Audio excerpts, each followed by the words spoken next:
রাজনীতির মাঠে তাদের আচরণ আর অন্তর্মহলে তাদের সম্পর্ক একেবারেই ভিন্ন। বিএনপি আর আওয়ামী লীগ এক দল আরেক দলের নেতাকর্মীদের ছায়াও যেখানে মারাতে চান না, সেখানে আবার আত্মীয়তার সম্পর্ক চিন্তাই করা যায় না। অথচ বিএনপির ডজনেরও বেশি ডার্ক সাইডের নেতার সাথে আওয়ামী লীগের বাঘা বাঘা নেতাদের রয়েছে আত্মীয়তার সম্পর্ক। রাজনীতির ময়দানে এই সম্পর্কে কে কার আত্মীয়, ফের একবার মগজ ধোলাই করে নেওয়া যাক। শুরুটা করা যাক শেখ পরিবার থেকেই। আওয়ামী লীগের প্রেসিডিয়াম সদস্য শেখ সেলিম আর বিএনপির সাবেক বিদ্যুৎ প্রতিমন্ত্রী ইকবাল হাসান মাহমুদ টুকু সম্পর্কে বেআই। শেখ সেলিমের ছেলের সঙ্গে বিয়ে হয়েছে টুকুর মেয়ের। অন্যদিকে শেখ সেলিম সম্পর্কে মামা হন বিজেপি চেয়ারম্যান আন্দালিব রহমান পার্থের শ্বশুর আওয়ামী লীগ নেতা শেখ হেলাল। সে হিসেবে শেখ তন্ময়ের বোনের স্বামী পার্থ। শেখ হাসিনার চাচা শেখ কবিরের মেয়ের সঙ্গে বিয়ে হয়েছে বিএনপির সাবেক মহাসচিব মরহুম আব্দুল মান্নান ভূঁইয়ার ছেলের।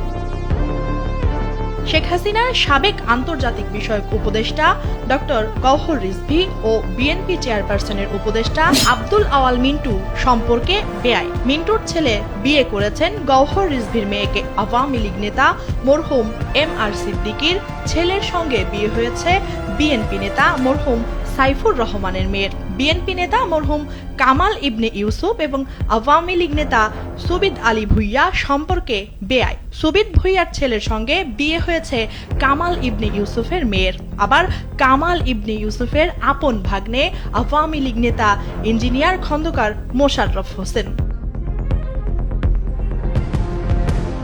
বিএনপি নেতা মরহুম সালাউদ্দিন কাদের চৌধুরী ও আওয়ামী লীগ নেতা সাবের হোসেন চৌধুরী সম্পর্কে মামাতো ফুফাতো ভাই।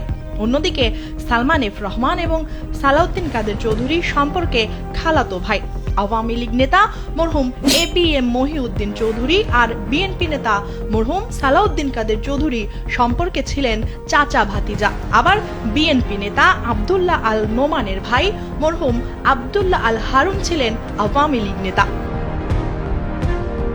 বিএনপির স্থায়ী কমিটির সদস্য নজরুল ইসলাম খান এবং সিপিবির উপদেষ্টা মঞ্জুরুল আহসান খান সম্পর্কে চাচাতো ভাই। ওয়ার্কার্স পার্টির সভাপতি রাশেদ খান মেনন বিএনপির ভাইস চেয়ারম্যান সেলিমা রহমানের বড় ভাই।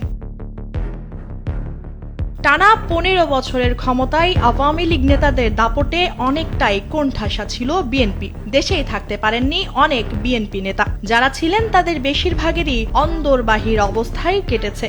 এখন আবার গণেশ উল্টে গেছে, দলে দলে ফিরেছেন বিএনপির রাজনীতিতে সক্রিয়রা। আর চার দেয়ালের ভেতরে যেতে হচ্ছে কয়েক মাস আগের দাপুটে আওয়ামী লীগ নেতাদের। এমন অবস্থায় রাজনীতির চায়ের টেবিলে ফিসফাস আওয়াজ চলছে আত্মীয়তার সুবিধা নেওয়া না নেওয়া নিয়ে। আত্মীয়তার সম্পর্কের জেরে হাসিনা সরকারের আমলে বিএনপি নেতারা কি কোনো সুবিধা পেয়েছিলেন? যদি পেয়ে থাকেন তাহলে আওয়ামী লীগও সেটা প্রত্যাশা করতে পারে, কেননা অন্তর্বর্তী সরকারের কাছে এখনো বিএনপির গ্রহণযোগ্যতা ভালোই রয়েছে। এখন দেখার বিষয় অন্তর্মহলের সিদ্ধান্ত কোন দিকে যায়।